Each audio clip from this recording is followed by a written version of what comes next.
Welcome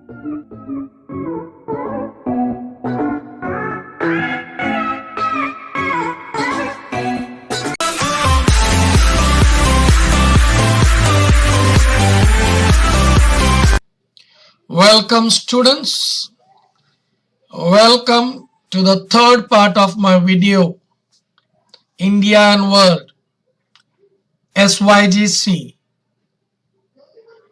Political Science. Yes, my dear students, before I start my video, if you like my video, please do like it. If you have not subscribed it, please subscribe it.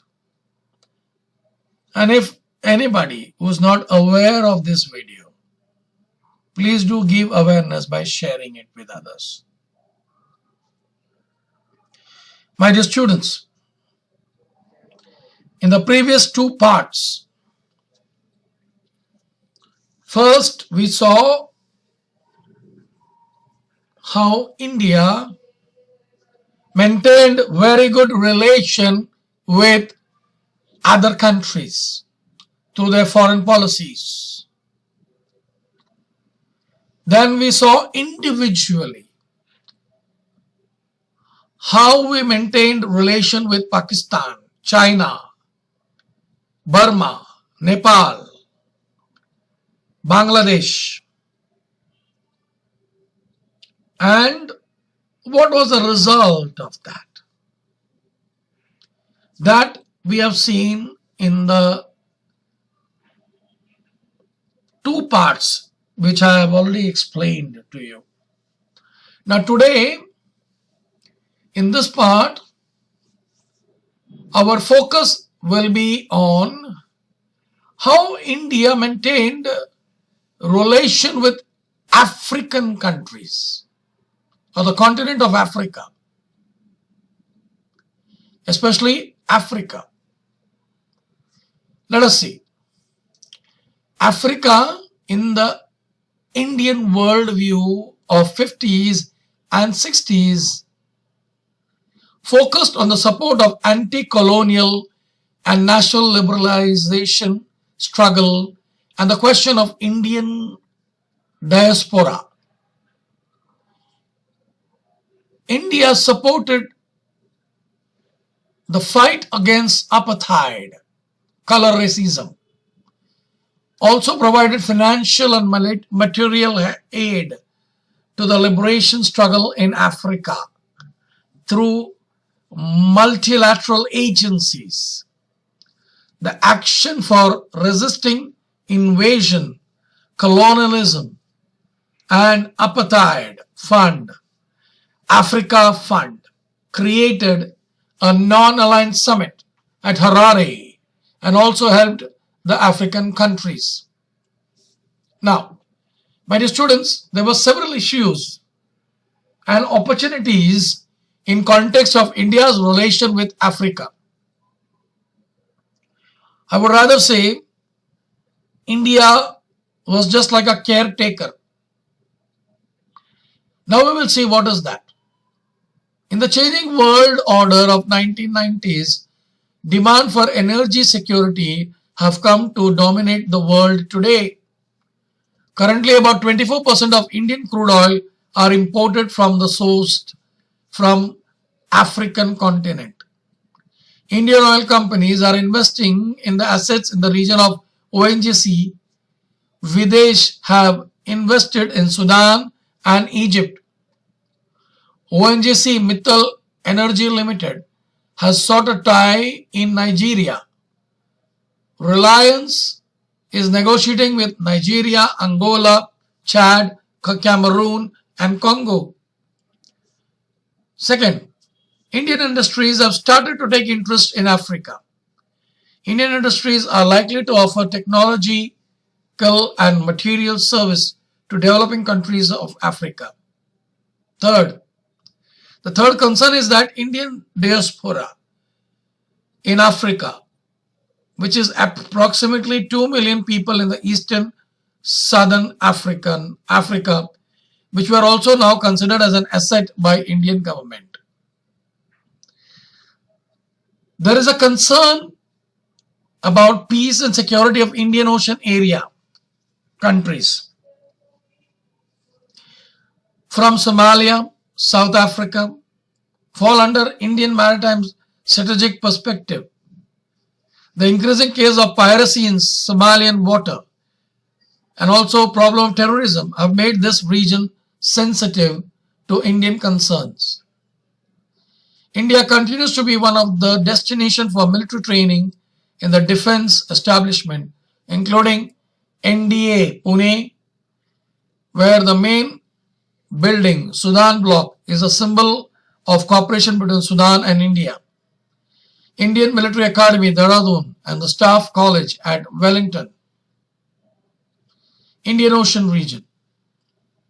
Now we are all familiar with Arabian Sea. We are also familiar with Indian Ocean. Now we are going to see about Indian Ocean region, IOR. The Indian Ocean is one of the busiest and the critical maritime transportation link in the world. Almost thousands of ships passes every year through these water, carrying half of the world container shipment, 1/3 of the world bulk cargo traffic, and 2/3 of the oil shipments.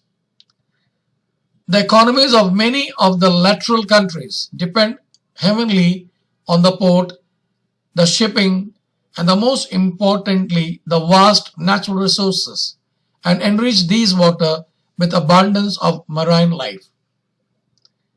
The Indian coastline presents both opportunity and challenge to India in terms of foreign security perspective. India has extensive coastline, about 7,500 kilometers, 700 islands between Lakshadweep in the west and the Andaman and Nicobar in the east. The southernmost tip is just 90 nautical miles from Indonesia. The exclusive economic zone in 2.4 million square kilometers and 90% of the trade by volume. Almost all our oil imports are through the sea.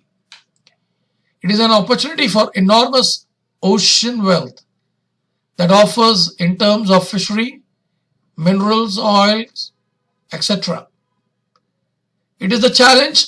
It is open for Indian borders for free entry and exit for a variety of activities that may be detrimental to Indians' national security. India's Navy. Now, as we all know, Indian Navy play a vital role in India's security. Indian Navy first maritime vision was expressed in Naval Plan Paper of 1948. During 1965, India-Pakistan conflict, the role of the Navy was restricted to the protection of trade routes. It was only in 1971, the conflict between Navy, that the Navy played a significant role. Indian Navy maritime strategy today speaks of the need of the project of the powers and the means of supporting foreign policy objectives. Indian government sought to harness India's 7,500 kilometer long coastline, 14,500 kilometers of potentially navigable waterways strategic location on key international maritime trade routes through Sangmarla program, which aim to promote led development in the country. Two programs, Bharatmala and Sagarmala, are compatible. The Bharatmala project is a comprehensive road connectivity plan.